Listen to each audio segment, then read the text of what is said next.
When violence breaks out, people want it to stop. Ceasefire agreements can make space for discussion.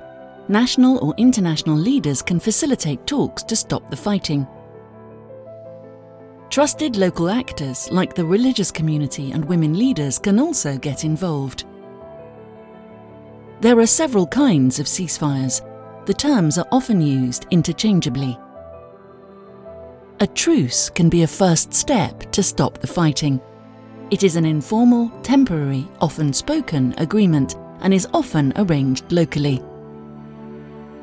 A cessation of hostilities is a declaration of the suspension of fighting. It can be used to start a more formal end to violent conflict. It is usually a written agreement, but it can be provisional and non-binding. A formal ceasefire is a negotiated, binding agreement to stop the fighting and help establish a more permanent peace. It can contain the responsibilities of armed actors, mechanisms to ensure that all parties comply with the terms of the agreement, and procedures to address violations.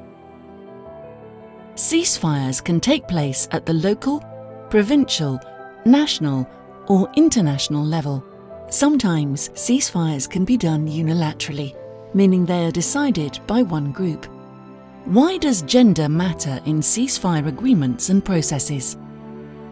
Women, men, boys and girls experience fighting and its consequences differently. Ceasefire agreements must take these differences into account. During war, men and boys who are non-combatants are at risk of being rounded up, detained, or forcibly conscripted or executed. The majority of civilians who are forced to flee are women and children. A humanitarian corridor should be accessible, and the food and medical assistance should be relevant to everyone. There should be safe passage for all civilians. Even if weapons are silenced, warring parties can continue to harass civilians by using sexual violence. And this can trigger cycles of vigilantism and reignite warfare. In 2008, by adopting Resolution 1820, the United Nations Security Council for the first time recognized sexual violence as a threat to international peace and security. Still, very little is being done to prevent this violence.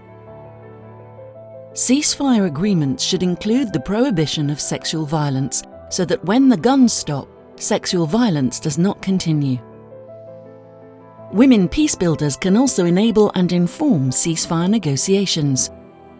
Based on their knowledge of communities or ability to access and talk to warring groups. In Yemen, a young woman led a group of local volunteers to facilitate a ceasefire between community leaders to end their conflict over water access. Women can also help to ensure that everyone abides by the ceasefire agreement, so that the violence ends and permanent peace is more likely. In the Philippines, a volunteer civilian monitoring group was formed to engage with women and sensitize men to the different impacts of war on men, women, boys and girls. The group later joined the international monitoring team.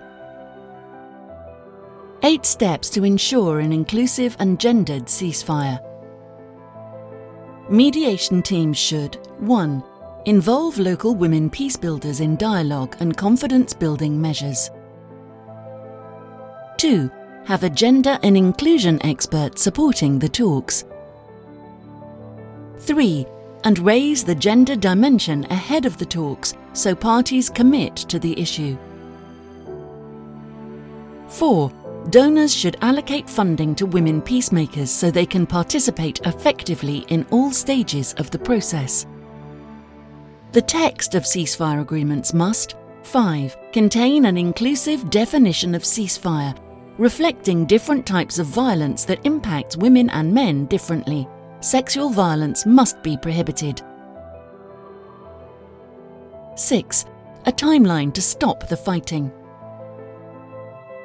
7. Provisions for a humanitarian corridor that reflects the different needs of civilian men, women, boys and girls. 8. Agreement should require that monitoring and verification teams comprise a balance of women and men with expertise in relevant issues like weapons storage, and documenting and investigating human rights violations, including conflict-related sexual violence. Inclusive ceasefire agreements are the foundations for an achievable and sustainable peace for all.